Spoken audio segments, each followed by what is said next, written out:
कहानी की शुरुआत होती है एक पुराने शहर की खंडहर में, जहां पर मिलो नाम का एक लड़का ड्रोन से बात कर रहा होता है। वो कैमरे में देखता है और कहता है, मैं इस धरती का आखिरी इंसान हूँ। अगर तुम ये वीडियो देख रहे हो तो इसे कभी मत भूलना। उसके हाथ में एक रहस्यमयी निशान होता है जो उसे उस दिन की याद दिलाता है जब सब कुछ बदल गया था। सर्वनाश की ओर बढ़ती दुनिया।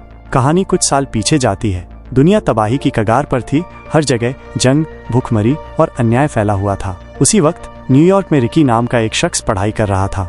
रिकी एक व्हीलचेयर पर निर्भर था, लेकिन वो काफी होशियार और संवेदनशील इंसान था। एक दिन रिकी ने देखा कि उसके फोन का सिग्नल अचानक चला गया। तभी उसने देखा कि उसके खेतों के पास एक अजीबोगरीब जहाज लैंड हो रहा है। साथ ही दुनिया भर में मिशन फेल होने लगे। मोबाइल नेटवर्क बंद हो गया और सभी हवाई जहाजों की इमरजेंसी लैंडिंग करवाई गई। लोग डर के मारे सहमे हुए थे।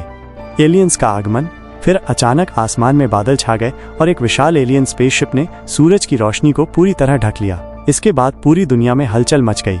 लोगों को उनके मर चुके रिश्तेदार दिखने लगे, जो असल में एलियंस द्वारा भेजे गए विजन थे। इन एलियंस के लीडर का नाम था की क्राइलन। वह एक सुपरवाइजर के रूप में पृथ्वी पर आया था। उसने कहा कि उसका मिशन है धरती से दुख, बीमारी और भूख को हमेशा के लिए खत्म करना और एक नई दुनिया बसाना। दिन बीतते गए और एलियंस ने अपने वादे पूरे किए। विश्वास और संदेह के बीच दुनिया से युद्ध खत्म हो गए, हथियार नष्ट कर दिए गए और दुश्मन अब दोस्त बन चुके थे। लेकिन कई अमीर और ताकतवर लोग इस बदलाव से खुश नहीं थे। मसूरी में विक्की और उसके पड़ोसी इस बारे में बात करते हैं। विक्की का मानना था कि एलियंस की अब तक की सारी हरकतें मददगार रही हैं और शायद उनका असली मकसद कुछ और हो।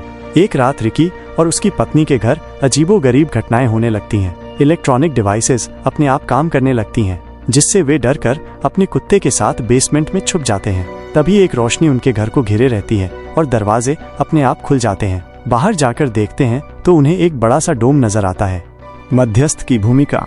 वहीं दूसरी ओर व्हाइट हाउस की छत पर भी एक विशाल एलियन स्पेसशिप आ जाती है। रिकी को अचानक न्यूयॉर्क के एक होटल में टेलीपोर्ट कर दिया जाता है, जहां वो अपनी मरी हुई पत्नी से मिलता है। लेकिन उसे समझ आता है कि ये सब उसके दिमाग में हो रहा है। तभी क्रियालन की आवाज आती है, जो उसे बताता है कि वो खुद को ओवरलॉर्ड्स कहते हैं। क्रियालन रिकी से कहता है कि वो इंसानों और एलियंस के बीच का मध्यस्थ बने। विक्की घबरा जाता है और कहता है, मैं कोई नेता नहीं हूँ, किसी और को चुनो। क्रियालन जवाब देता है, तुम्हारा नेता तो भ्रष्ट है, लेकिन तुम्हारा मन साफ है। इसके बाद विक्की को एक रहस्यमयी डिवाइस दिया जाता है। बिना ये बताए ये करता क्या है। दूसरी तरफ एक माँ ने अपनी बीमार बच्चों को एक स्पेसशिप की तरफ उठाया। कुछ देर बाद रिपोर्टर्स और सरकार के लोग रिकी के फार्म हाउस पहुंच गए, जहां ड्रोन ने रिकी को छोड़ा था। पुलिस वालों ने उसे घेर लिया और कहा कि ये डिवाइस हमें दे दो।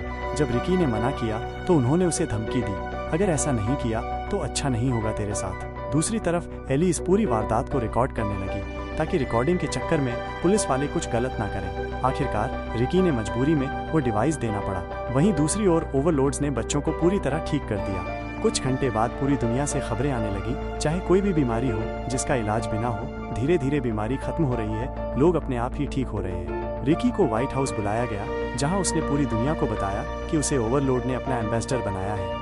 लेकिन रिपोर्टर्स का जवाब न देने की वजह से रिकी नर्वस हो गया। रिकी ने कहा, क्रिएलन दुनिया के सामने आने के लिए तैयार नहीं है। उससे ये पूछा गया कि एलियंस का सरदार इतना अच्छा है तो दुनिया के सामने क्यों नहीं आता।